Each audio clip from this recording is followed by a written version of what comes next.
और सुखमस्ति विरक्तस्य मुने कांत जीवन। गोकर्ण जी महाराज कहते हैं कि पिताजी, ना तो इंद्र को सुख है, ना चक्रवर्ती राजा को सुख है।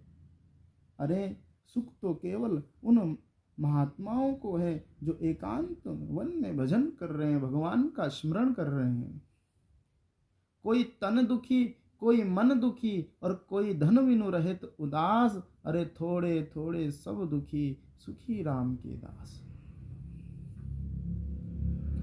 महाराज, दीन कहे धनवान सुखी और धनवान कहे सुख राजा को भारी। राजा कहे महाराजा सुखी और महाराजा कहे सुख इंद्र को भारी। अरे इंद्र कहे सुख चतुरानन को और ब्रह्मा कहे सुख विष्णु को भारी।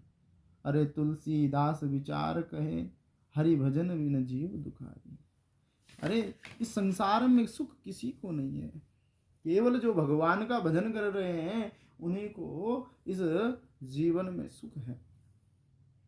इसीलिए पिताजी, संसार को भूल करके इस संसार में कोई सुखी नहीं है। इसलिए आप पुत्र का मोह छोड़ करके जो भगवान ने आपको विवेक प्रदान किया है, उस विवेक का आश्रय लेकर के, संन्यास लेकर के भगवान का भजन कर लीजिए।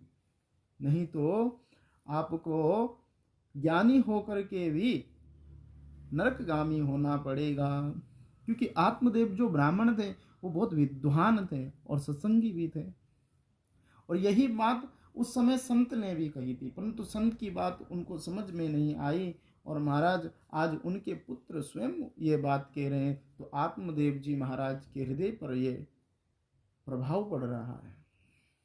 फिर गोकर्ण जी महाराज कहते हैं कि देहे स्थिमां स्वरुधिरे भीमतिं त्यजत्वं जाया सुतादिषु सदा ममतां विमुञ्चा। पश्यानिशां जगिदिदं क्षणभङ्गनिष्ठां वैराग्यरागरसिको भवभक्तिनिष्ठा। आह।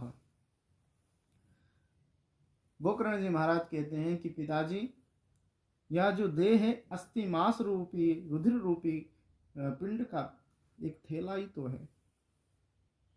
प्रति क्षणम क्षीयमणे शरीर चिति जल पावक गगन समीरा पंचरचित अधि अधम शरीरा।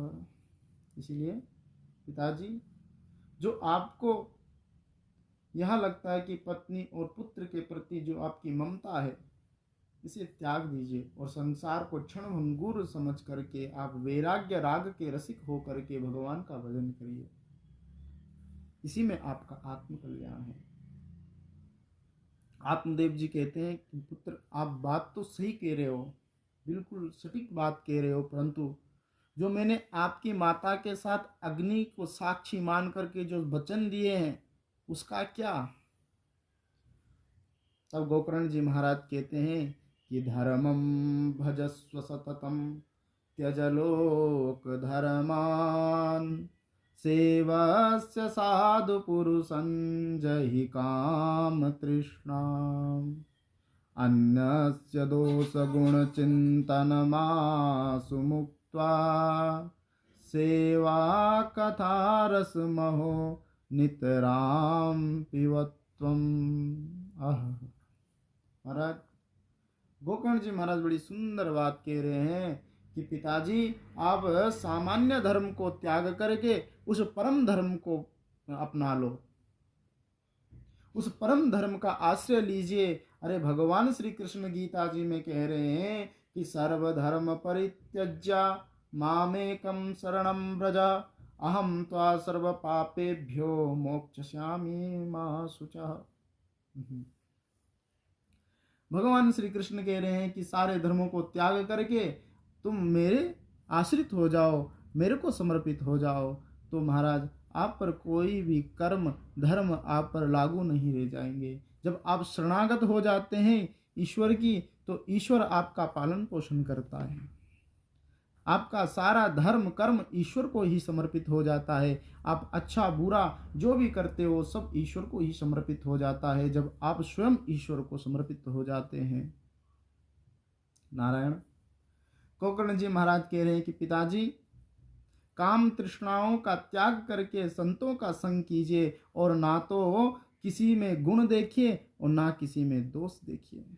अगर आप किसी में गुण देखेंगे तो उससे ममता हो जाएगी, उससे प्रेम हो जाएगा, उससे आसक्ति हो जाएगी। यदि आप किसी में द्वेष देखोगे तो उसमें घृणा हो जाएगी।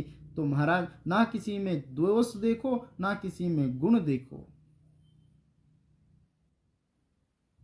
और पिताजी, निरंतर संतों का आश्रय लेकर के भजन कीजिए, कथा सुनिए।